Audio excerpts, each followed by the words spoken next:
What is up this year? LA in a minute, and Marie Callender's is an LA original, since Marie Callender herself was slinging pies in Long Beach in 1948. Since then, it became one of the biggest diners in America, with more than 100 locations. And even though that diner business has all but fizzled out, there's still one of the biggest frozen food and pie suppliers in the world. Let's get into it. In the 1930s, South Dakota native Marie Callender moved to Huntington Beach with her husband Cal Warren and their son Donald. To make ends meet, she answered a help wanted ad for somebody to help in a delicatessen in Long Beach, initially to make salads and warm meals, something different each day. Shortly thereafter, the owner of the delicatessen wanted her to make pies, but he didn't have the right type of oven. So along with her mother, Marie Callender made pies at their home, sometimes as many as 100 per day.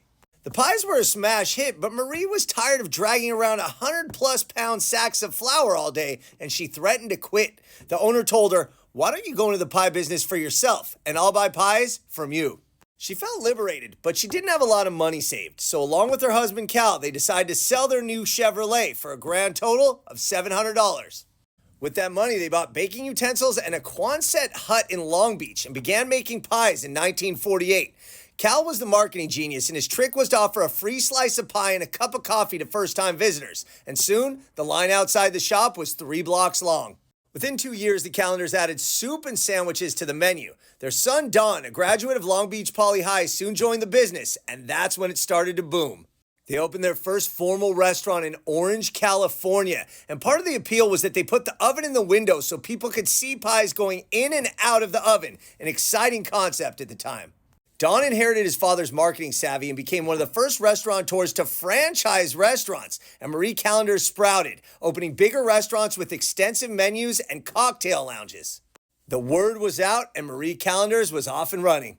They opened in 12 states along the West Coast, with more than 100 locations at their peak. And Don was wise enough to license the Marie Callender's name for their shelf-stable and frozen entrees and sides, a business that would far exceed the revenue from the restaurants. By all means, Marie Callender's was a smashing success. Soon there were copycats. Though the recipes and formulas were top secret, an employee was hired by Denny's to launch their own pie shop offsuit. That said, a judge ruled that though the pie formulas couldn't be protected, the competitor could not use Marie Callender's exact recipes. Same thing happened again in 1977 when an Oregon pie shop company stole the recipes, and again in 1992 with an Anaheim baking equipment company. The suits generated media coverage, including headlines about so-called pie spies. In 1986, the restaurant chain was sold to the Ramada Inn.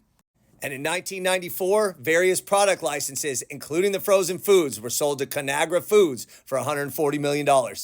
That said, Don remained involved and the restaurant thrived.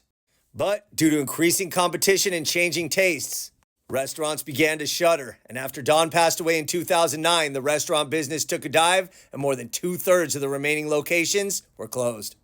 And though today the restaurant chain is much smaller than it was at its peak with only 24 remaining locations, the frozen foods business is as big as ever with $150 million of revenue last year and a very delicious chicken pot pie. So even though there's not as many Marie Callender's locations as there once was, you can still find their pies in frozen foods aisles across America and the world. And this is an absolute LA original going back to Marie Callender herself in Long Beach 9 decades ago. All right, LA, it's been a minute.